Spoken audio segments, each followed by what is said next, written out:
Working with mailing labels in a mail merge in Word. Back on the Mailings tab of the ribbon, you'll see that Start Mail Merge is not available. On purpose, what I've done is I've closed all the files in Word so that you can see you can't start a mail merge without at least a blank document in view.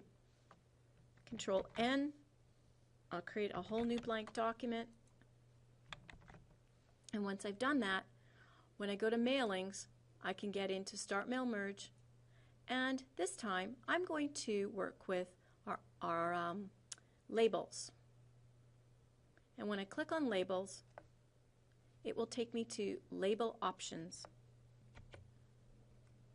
Let's choose our label vendor as Avery, US Letter, and then when I'm here, I'm going to pick a popular product number called Easy Peel Address Labels 5260.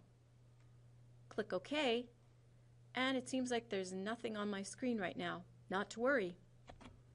At this point, I can even bring in the Mail Merge wizard if I'd rather, but I want to continue on with creating a mail merge without using the wizard. So we're going to go to Select Recipients, use Existing List, and I've created a contractors list from a previous exercise.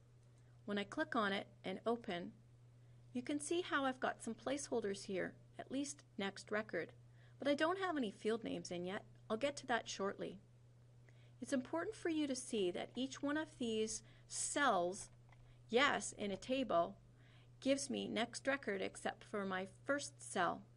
And how can I tell I'm in a table? Well, certainly you can see how the ruler is offering up 3 columns, plus my Table Tools Design and Layout tab comes into view. But let's focus in on our columns here to start off with and work with our fields. Insert Merge Field.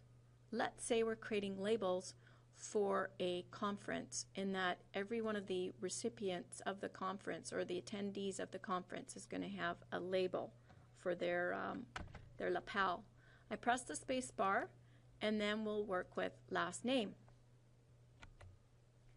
Still on the Mailings tab, right in Insert Fields group, we're going to work this time with Update Labels. As soon as I click on Update Labels, you can see how all of the cells contain first name and last name.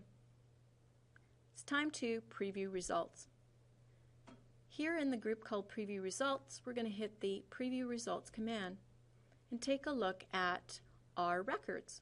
You certainly can see how each one of these records are in its individual label. We worked with our Insert Merge Field command, and then after we've set it up for the one record, we updated our labels so each one of these labels would have that first name and last name.